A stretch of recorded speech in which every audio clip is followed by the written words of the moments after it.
Hey guys, D.Bowie here, and this is how Arteezy and Nota1l fight with Arc Warden. Guys, before I start this video, I want to tell everyone that Arc Warden replays are a little bit weird. You can't really see when the player selects the Tempest double, so be aware of that while watching. Some players like to get Spark Wraith at level 1, but when you want to be 100% sure a gank will work, usually it's best to get Flux. The damage is almost the same, so if you can actually be in range to cast it, you definitely get more certainty to get your kill.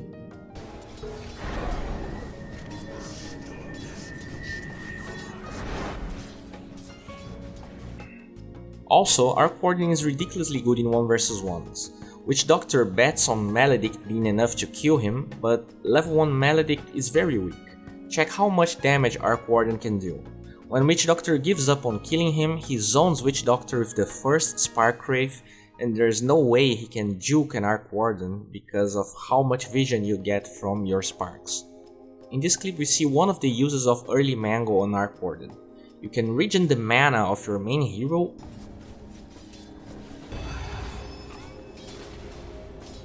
or your Tempest double with no cost attached.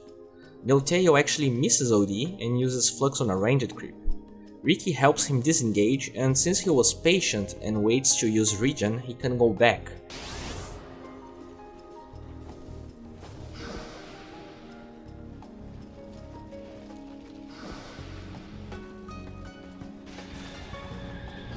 Apparently Dire had a ward there, so they go for Arc, but little did they know Riki was also there.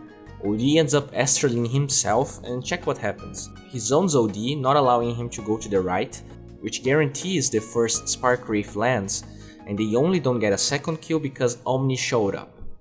But the way he places Spark Wraiths on different parts of the map, around the lane, to dissuade enemies to take routes he doesn't want is very smart. This clip is very interesting. After the big changes on Arc Warden, one of them is the cast time on Tempest double, so check how Nota1l doesn't bother casting it now. Usually what you want to do is land Flux and then place a Spark Wraith to allow you to have time to cast Tempest double and then follow it up with another set of skills. Also, when Omni shows up, check how he doesn't use Flux on him, he will just purge it off with Repel. Then, when Omni gets close, check how he casts a very long Spark Wraith to zone Omni out of the engagement, and only then casts Flux, because he knows Omni can't reach OD and it will take a very long time to do so. He also zones OD with another Spark Wraith, and even though he gets healed eventually, now he uses Magnetic Field to finish OD off. It doesn't end here though, since he used Magnetic Field with the Tempest double, when Witch Doctor thinks he has an easy kill with double damage, he actually casts another one. A very well placed one. That forced Witch Doctor in a terrible position, and since he also plays an amazing Spark Wraith close to Witch Doctor, he ends up surviving only because he also bottled during the project travel time. Nota1l played this very well. Another very interesting clip. Even though Nota1l is very low on mana and HP, he summons his Tempest double and uses the Mango on the Tempest double, and not on himself, to be able to fight with it. He actually knew the Dire heroes were taking that path, so he places a Spark Wraith that ends up slowing Witch Doctor, and since he was front-lining with his Tempest double that already used all of his skills, the Astral doesn't matter at all, since he has more stuff to use, and now he has no fear of being Astraled. Easy kill. This clip is also a good showing of how deceptive Arc Warden can be. The impression you would get as an enemy is that Arc Warden is very weak now, probably retreating, but this time he uses the Mango and Bottle charges from the clone on the main one. Also, check how he slows different targets during the fight. He places a Spark Wraith in the midst of all that, and when Disruptor glimpses Witch Doctor, Slardar actually gets slowed by the Spark Wraith, guaranteeing 2 kills.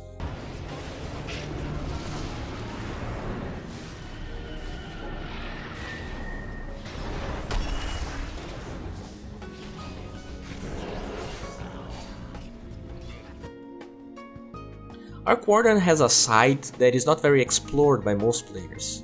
He can create traps from very far away with the hero in close to the same way Tekis can, with the downside of sparks having kind of a low duration.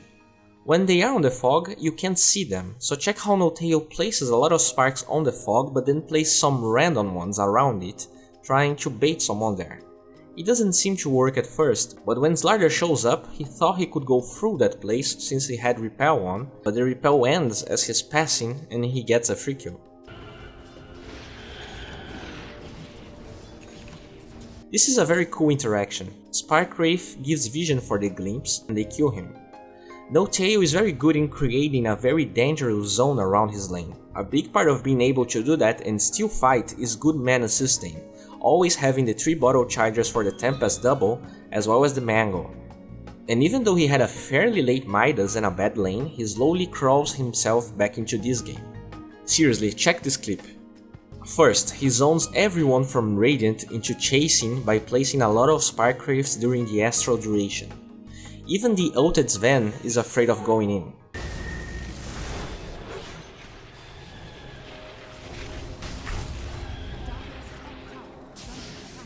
He keeps himself very distant from the fight, and by slowly going in and out, always having Sparkwraiths around to bait the enemy but also slow them, he drags everyone from Dire again. Then he uses Regen Rune, waits a little bit before casting Tempest double while at the same time placing Sparks, and check his micro. As soon as he summons the clone, he goes behind it, and since repel is still low level, they kill Witch Doctor.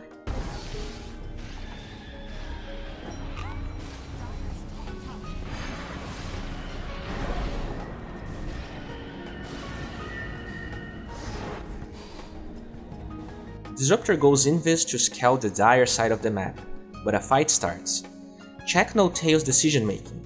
He doesn't have vision of the high ground, so instead of blindly rushing in to use Flux on someone, he retreats, places the clone in front and spams Sparks from far away and slows 2 different heroes. Arc Warden, until the 20 to 25 minute mark, relies heavily on kiting and on magic damage. As you progress in items, the style changes a little bit, but this is the bread and butter of the early to mid game Arc Warden. Another good example of how it works happens here. The first step is blocking a escape route from the enemy, as he does here with Sparkwraith. Then he casts his slow, and that gives time for him to cast Tempest double and do it again. As we already saw, he micros his hero a little bit away from the fight and lets the clone assume the front lines.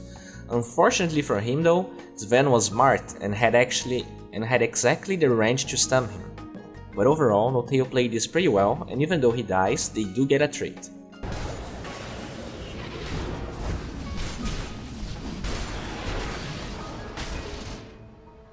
They get initiated close to Roshan, and check how he plays it.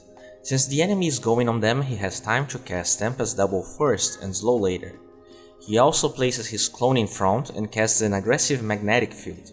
If you were using your noble hero, you would probably want to place it to the back, but if OD decides to go inside the magnetic field to kill the clone, it actually works in Nota1l's favor because now he's more out of position and easier to kill.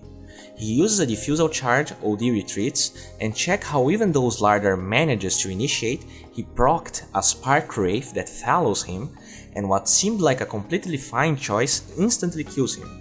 Arc Warden may be weak, but he's a ridiculously strong and flexible glass cannon.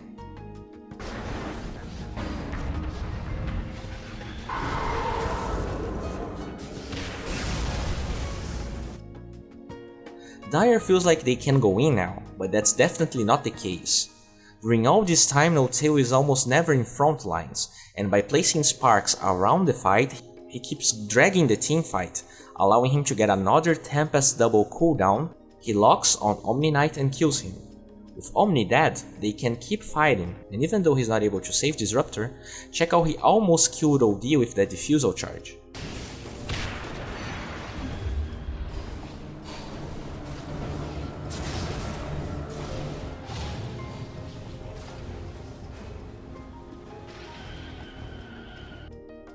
This is a crazy clip and shows how strong Arc Warden really is.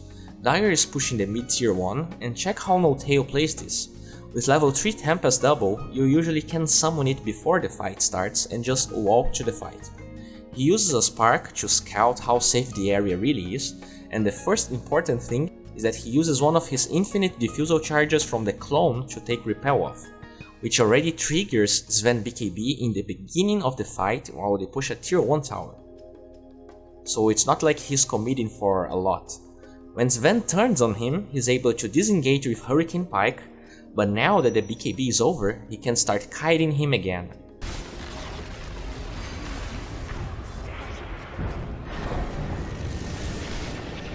When OD goes after him, check how he uses Diffusal and Hurricane Pike to disengage, and only then he casts his ult, when he's in a safer spot. And now with the damage from the clone they take OD's Aegis. But not only that, check how out of position OD is. They are not able to kill OD, but it definitely shows how strong and annoying Arc Warden can be. Another crazy play from Nota1l. Even though Sven has BKB, he keeps hitting him and annoying Sven to bait him in killing the clone. When Sven decides to really commit for it, he places the magnetic field, a beautifully positioned one, forcing Sven to commit even further. He thought he was fine, since Omni was around, but even with Repel and Purification he falls.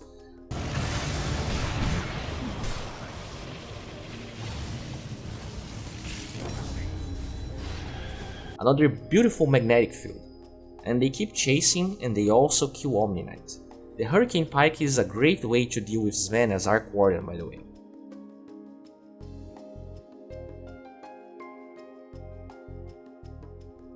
Same story here. First he slows the target, then he commits the Tempest double. He uses Hurricane Pike to get closer to Slardar, and then with all those slows and infinite diffusal charges, he gets the Fishman. The slows and all the damage from Arc Warden makes Sven commit the BKB very early. And as he chases Nota1l, check how he takes his time to force Steph to the high ground, allowing the BKB to end, and with another cooldown on Tempest double, there's no way Sven will run away, and they win the game.